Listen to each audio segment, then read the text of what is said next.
अस्सलाम वालेकुम मेरे भाई। देख, अगर आपको दावत है, आपका कंपनी ठीक है, आपको सैलरी टाइम से मिलता है, तो आप अपना कंपनी को मत छोड़िए।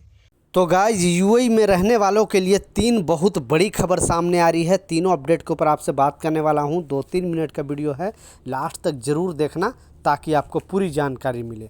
तो यूएई के किसी भी स्टेट में काम कर रहे हो, आप अजमान में हो, रास अल खैमा, फुजेरा में, अबू धाबी में, दुबई में, शारजा में, कहीं पर भी काम कर रहे हो, तो इस रूल को, इस नियम को प्लीज़ समझ लेना। एक वर्कर के नाते वीडियो ज़्यादा से ज़्यादा शेयर करना ताकि लोगों तक इसका इन्फॉर्मेशन मिले। तो चलिए स्टार्ट करता हूँ, बताता हूँ अपडेट के बारे में जो खबर आई है। तो पहले ये शॉर्ट वीडियो के माध्यम से बहुत सारे लोगों को बताया गया है यूएई के अंदर, क्योंकि वहाँ के लोकल लोग भी वीडियो को में बता रहे हैं कि अभी बहुत सारे ऐसे होता है जो वर्कर काम करते करते सोचते हैं कि मैं दूसरी कंपनी में चले जाऊं या फिर हम कंपनी चेंज कर लेते हैं। तो लोग ये गलती कर बैठते हैं और ना घर के रहते हैं ना घाट के। इसलिए इस अपडेट को, इस खबर को आपके लिए जानना बहुत ज़रूरी है कि आप ऐसा नहीं कि दूसरी कंपनी का कोई भी है ऑफ़र लेटर बगैर लिए हुए इस कंपनी में आप रिज़ाइन मार देते हो और फिर ये कंपनी रिज़ाइन एक्सेप्ट कर लेती है, आपका वीज़ा कैंसिल कर देती है। उसके बाद आपको मालूम है कि 28 डे का आपको टाइम रहता है, मिनिमम 28 डे यहाँ पे रह सकते हो। उसके बीच में आप वीज़ा अपना चेंज कर सकते हो, दूसरी कंपनी में जा सकते हो। लेकिन बहुत सारे वर्कर के साथ इस तरह का घटना घट रहा है कि जो कंपनी में ऑलरेडी वो काम कर रहे थे उसमें से तो कैंसिल हो जा रहे, लेकिन दूसरी कंपनी में जो उनको ऑफ़र लेटर मिलता है वो ऑफ़र लेटर मान्य नहीं होता है। जब तक नहीं मोहरे से जो ऑफ़र लेटर मिलता है, एग्रीमेंट पेपर, वो अगर आपके पास हाथ में है तो आप क्लेम कर सकते हो। लेकिन जो ऑफ़र लेटर कंपनी आपको देती है, जिस पे कंपनी का कुछ लोगो या मुहर होता है, वो गवर्नमेंट में मान्य नहीं है। इसलिए आप सोच समझ कर डिसीजन लें, क्योंकि बहुत सारे ऐसे वर्कर के साथ प्रॉब्लम अभी चल रहा है। और ऐसे भी कोई लोग सिर्फ वादा करके, यानी कंपनी बोलती है कि बस आपको मैं जॉब दे दूंगा, आप इस कंपनी से कैंसिल मार लो, तो कंपनी के कहने के पर भी ये कैंसिल मार लेते हैं और फिर पता चलता है वो कंपनी, दूसरी कंपनी जिसमें जाना था उसने जॉब देने से इनकार कर दिया।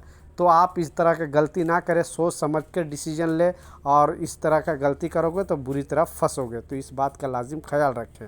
दूसरा जो इम्पोर्टेंट अपडेट है वो भी बहुत बड़ी खबर सामने आ रही है। जो लोग वर्क वीज़ा पे यहाँ पे काम करते हैं उन लोगों को लिए भी एक एडवाइजरी जारी किया है और बताया गया है। 2 दिन पहले भी न्यूज़ में मैंने बताया था कि बहुत सारे यूएई के अंदर अभी आज़ाद वीज़ा के नाम पे स्कैम चल रहा है।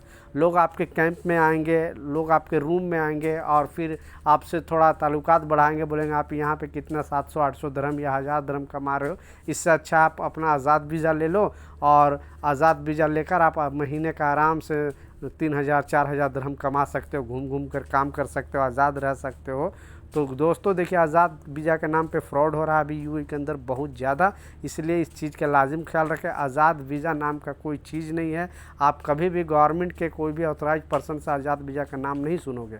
आज़ाद वीज़ा उसे कहते हैं, कोई एक कंपनी होती है और आपको एनओसी दे देती है, यानी नो ऑब्जेक्शन सर्टिफिकेट। तो उस कंपनी वो पेपर वो लेकर अगर जाते हो कहीं दूसरी जगह, आपको जॉब मिल जाती है, दूसरी कंपनी आपको जॉब पे रख लेती है तो अलग बात है।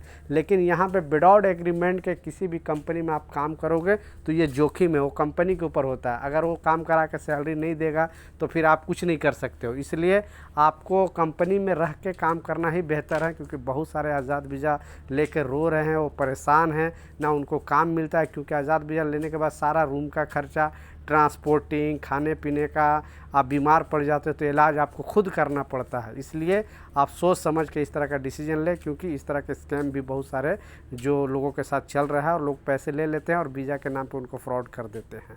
लास्ट जो सबसे इम्पोर्टेंट अपडेट है वो आपके लिए जानना इसलिए ज़रूरी है कि छोटी सी मिस्टेक की वजह से बहुत बड़ी प्रॉब्लम में फंस सकते हो।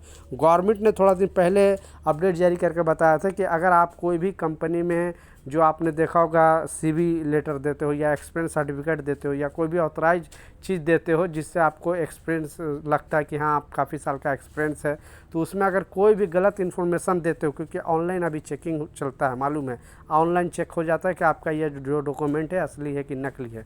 तो यहाँ पे ये कानून है, अगर कंपनी में अपना वाहवाही के लिए या अपना सैलरी ज़्यादा करने के लिए अगर कोई गलत डॉक्यूमेंट का इस्तेमाल करते हो और कंपनी आप पर एक्शन लेना चाहेगी तो बुरी तरह फंसोगे और आपको गवर्नमेंट भी इस पर कुछ सपोर्ट नहीं करेगी। क्योंकि कानून सारे लोगों को सेम है।